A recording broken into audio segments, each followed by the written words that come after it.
Makers, it's Joel with Maker Studio, and I am here to introduce to you a new segment that we have called 2-Minute Maker. The idea of this is I will take 2 minutes, we'll start a countdown clock for 2 minutes, and I will try to give you a lesson, a review, an idea that you can immediately incorporate into your makerspace. So if you're 15 minutes before class and you realize that you haven't done as much planning as you needed to and you need to fill a little bit of extra time, this is going to come in handy for you. Or if you're just sitting waiting at the dentist office and you need something quick to watch before you get called into the office, this is an opportunity for you to get some new ideas that you can immediately try to incorporate into your makerspace. All right, here's our first 2-minute maker. Start the clock. All right. For the first recommendation that I have for you, this is something that I implemented this year. We call it Fermi Question Friday. So the way that a Fermi Question Friday works is I pose a question to students in the makerspace that does not have a right or wrong answer. So an example might be, how many taxi cab drivers in New York City have at least one gold tooth? All right?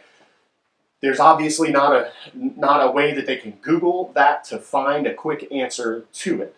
One of the best ones that we ever did was, I work in the city of Westfield, at Westfield High School. My makerspace is called the Idea Farm.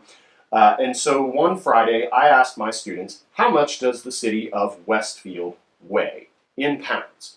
So what they had to do, we had to set some limitations on that because we didn't want to know how much the soil and rock and everything, all of the organic matter weighs in the city of Westfield. So we limited it to just human-made things in the city of Westfield. So that would include all of the cars driving on the roads, all of the people, all of the houses, all of the buildings, all of the utilities.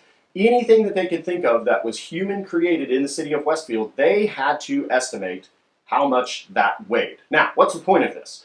The point is to get students to understand that not everything is going to have an answer that you can go to Google to find, right? The other great thing about these Fermi questions is that it helps students to begin to understand the process of estimation. Like, when you are estimating a really difficult question like this, you have to consider multiple variables. And so it's just training for the brain to get them to start to pick big questions apart. It's also something that I feel like is really a great starter lesson. So to get students immediately involved and engaged, you can start with a Fermi Question Friday. It kind of limbers up the brain and limbers up the thinking and gets them in the mindset to really jump in and start to tackle big questions. That's it. Did I make it in 2 minutes?